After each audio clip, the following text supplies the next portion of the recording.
बिस्मिल्लाहिर्रहमानिर्रहीम। लाखों करोड़ों दुरूदो सलाम मोहम्मद मुस्तफ़ा सल्लल्लाहु अलैहि वसल्लम और आले मोहम्मद पर। मैं हूं उमर दराज गोंदल। देखिए, इमरान खान को जिस कदर माइनस करने की, जिस तरह सिस्टम से निकालने की कोशिश की जाती है, उसी तरह से इमरान खान उससे 2 गुना ताकत के साथ जो है वो प्लस हो जाता है। अब खबर यह है कि पाकिस्तान के अंदर कुछ अहम ओहदों के ऊपर कोई एक्सटेंशन की बातें चल रही हैं।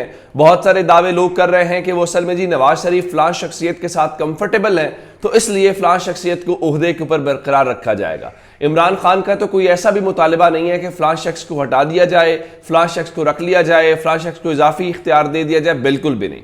इमरान खान का मुतालबा सिर्फ यह है कि पाकिस्तान के लोगों को फैसला करने दिया जाए और पाकिस्तान के लोग क्या फैसला करते हैं उस फैसले को कबूल कर लिया जाए। आपको याद होगा, चंद रोज पहले मैंने आपको नुसरत जावेद साहब वाला वो तज्जिया बताया था, जिसमें नुसरत जावेद साहब ने कहा था कि अगर गवाल मंडी से नवाज शरीफ इमरान खान के मुकाबले में खड़े हों, और इस वक्त सूरत हाल ये है कि नवाज शरीफ अपने आबाई इलाके गवाल मंडी से भी हार जाएंगे।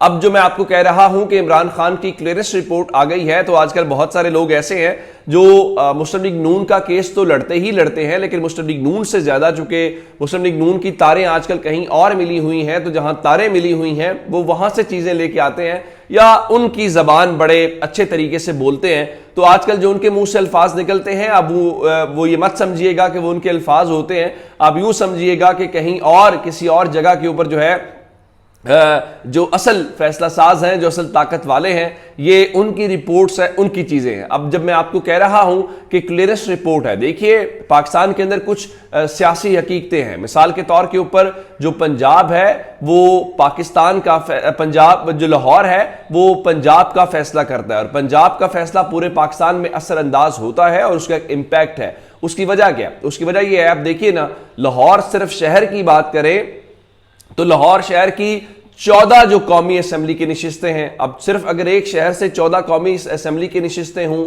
और इसी तरह से कोई 25 के आसपास सूबाई असम्बली की नशिस्तें हैं, तो तकरीबन 40-45 के करीब जो है वो आप यूं समझिए कि लाहौर के अंदर सीटें बन जाती हैं।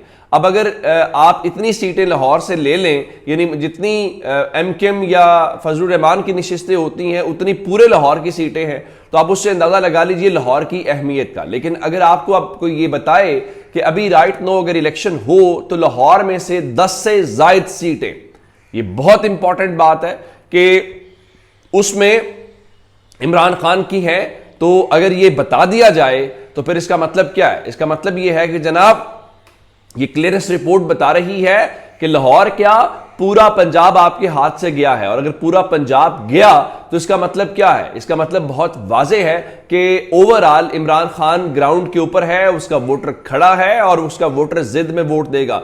बहुत सारे लोग तो ये कह रहे हैं कि मुस्लिम लीग नून का वो वोटर जो कहता था, जिसको इन्होंने वर्गलाया, इन्होंने गलत बयानी की, वोट को इज्जत दो का नारा लगा के उसको कहा हम बड़े इस किस्म के हैं और बाद में डीले मारी और निकल गए, वो इस इंतजार में है कि इलेक्शन हो, वो मुस्लिम लीग नून के खिलाफ वोट कास्ट करे और उनको बताए कि आपने मेरे जज्बात को उभार के, आपने मेरे साथ ये करके आपने कहीं और डील मार ली है, तो मैं आपको छोड़ूंगा नहीं। लेकिन जाहिर है इसी वजह से देखिए ना, इस वक्त छेड़ बनी हुई है। इस वक्त मुल्क में एक ही जमात है जो कहती है इलेक्शन का नाम ना लो, और वो मुस्लिम लीग नून है। इससे आपको अंदाजा होना चाहिए कि वो वोट को किस कदर इज्जत देते हैं। अब नवाज शरीफ वापस कैसे आ रहे हैं पाकिस्तान के अंदर?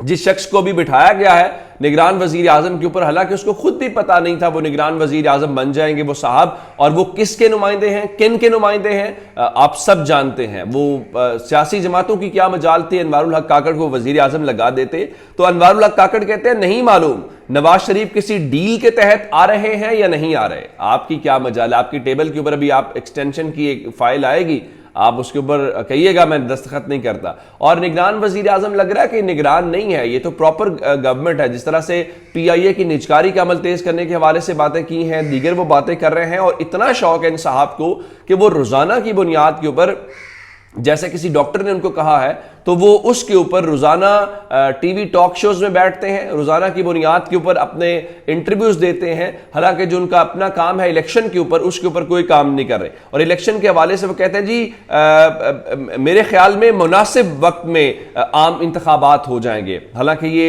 मुनासिब वक्त में नहीं होने चाहिए, बल्कि ये अपने टाइम के ऊपर इलेक्शन जो है वो होने चाहिए। मैं आपको इमरान खान से, चौधरी परवेज इलाही से जुड़ी कुछ मजीद खबरें अगर आपको बताऊं तो इमरान खान की जो साइफर वाली उनके खिलाफ मुकदमा हुआ था, उसको उन्होंने चैलेंज किया था वहां पे इस्लामाबाद हाई कोर्ट के अंदर। तो इस्लामाबाद हाई कोर्ट के अंदर जो है उसके ऊपर इतराज लग गया, उसको इतराज को दूर कर दिया गया है। अब उसको समाअत के लिए मुकर्रर कर दिया गया है 19 तारीख को।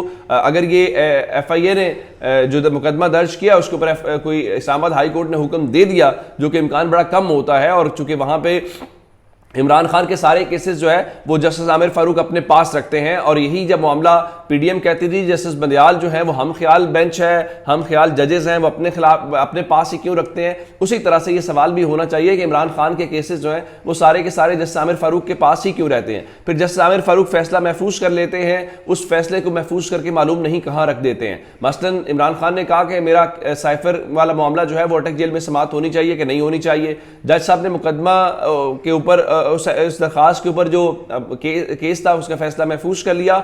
इवन अगली समाअत भी हो गई, इमरान खान का जुडिशियल रिमांड भी हो गया, लेकिन जस्टिस आमिर फारूक साहब का महफूज करदा जो फैसला है वो अभी तक नहीं सुनाया गया। दूसरी जानिब इस्लामाबाद हाई कोर्ट ने हुक्म दिया था और दीगर अदालतें हुक्म दे दी थी कि इमरान खान के जो साहबजादे हैं अगर वो उनसे बात करना चाहते हैं तो इमरान खान की बात करवाई जाए। आज अटक जेल के सुपरिटेंडेंट ने साफ इनकार कर दिया है और कहा है कि वो इस हवाले से बिल्कुल भी बात नहीं कराएंगे। और उन्होंने अदालत के सामने कहा है कि जो जेल रूल्स हैं वो इजाजत नहीं देते किसी मुलजिम की बैरून मुल्क टेलीफोनिक गुफ्तगू कराई जाए, ना ही ऑफिशियल सीक्रेट एक्ट के मुलजिम को जेल में PCO की सहूलत हासिल होती है। अदालती हुक्म अदूली का सोच भी नहीं सकता, लेकिन कानून पर अमल किया। यानी उन्होंने अदालत को कहा है कि आप जो मर्जी कहते रहे, चूंकि जहां से हुक्म आना होता है तो वहां पर हुक्म नहीं आया, तो इसलिए मैं इमरान खान की बात जो है वो नहीं करवाऊंगा। दूसरी जानिब चौधरी परवेज इलाही जो है उनको वो जुडिशल कॉम्प्लेक्स वाला जो मामला है, हालांकि वो मार्च के महीने में लाहौर में थे, लेकिन उसके अंदर जो कुछ हुआ तो उनकी गिरफ्तारी हो गई। गिरफ्तारी के बाद उनकी आज जमानत भी हो गई है, और लेकिन अब 20,000 मुचलकों की बस जमानत तो उनकी हो गई है, लेकिन क्या उनकी रिहाई हो पाएगी, ये बड़ा अहम सवाल है। लेकिन असल इस नजरें सारी सुप्रीम कोर्ट के ऊपर है, और वो है जस्टिस बंदियाल का आखिरी कार्ड। आज बुनियादी तौर पर चीफ जस्टिस उमर अता बंदियाल का आखिरी दिन है, चूंकि कल 16 तारीख है, वो कि रिटायरमेंट तो उनकी कल है, लेकिन कल चूंकि आप जानते हैं कि छुट्टी का दिन है, सुप्रीम कोर्ट बंद होती है, तो आज चीफ जस्टिस उमर अता बंदियाल जो हैं वो सुप्रीम कोर्ट में बतौर चीफ जस्टिस आखिरी दिन बैठे हैं। और आखिरी दिन बैठने का मतलब ये है कि उसके बाद वो अब रिटायर हो जाएंगे। लेकिन आखिरी कार्ड क्या? आखिरी कार्ड ये है कि आज वो वकला के लिए और वकला उनके लिए जो है वो नेक ख्वाहिशात का इजहार तो कर रहे थे, लेकिन क्या इस हवाले से जो उन्होंने फैसला महफूज किया हुआ है नैब तरामीम के हवाले से, उसके ऊपर वो फैसला जो है वो सुन पाएंगे या उसका महफूज फैसला सुना पाएंगे कि नहीं सुना पाएंगे, ये बड़ा अहम है। अगर आज उन्होंने वो फैसला कर दिया जिसके ऊपर तो PDM के लिए और बहुत सारे लोगों के लिए बहुत सारी मुश्किलात खड़ी हो जाएंगी, गो के मुस्लिम लीग नून के लिए कम से कम मुश्किलात दिखाई नहीं दे रही। उसकी वजह क्या है कि कहा यह जा रहा है कि पीपल्स पार्टी के लिए मुश्किल दिन आने वाले हैं। लेकिन मैं आपको बताना यह चाहता हूं कि सदर पाकिस्तान ने जो खत लिखा था, और वो सदर पाकिस्तान ने खत लिखा था इलेक्शन कमीशन ऑफ पाकिस्तान को कि आप इलेक्शंस करवाएं, लेकिन इलेक्शन कमीशन ऑफ पाकिस्तान ने कल भी कोई इजलास नहीं किया। इलेक्शन कमीशन ऑफ पाकिस्तान ने आज भी कोई इजलास तलब नहीं किया हुआ, जिसके ऊपर कहा यह जा रहा है कि जो आज जंग अखबार की मैं खबर आपके सामने रख देता हूं कि इलेक्शन कमीशन ने इंतखाबात 6 नवंबर को कराने की जो तजवीज़ पर सदारती खत है उसको नज़रअंदाज कर दिया। ये पाकिस्तान का हाल है, जो आईनी तौर पर रियासत का सरबराह है, उसके खत को आप नज़रअंदाज कर रहे हैं और आपकी कोई अकाउंटेबिलिटी, कोई हिसाब जो है वो होता हुआ नजर नहीं आ रहा। जब तक की डिटेल्स से अपना बहुत सा ख्याल रखिएगा। खुदा हाफिज।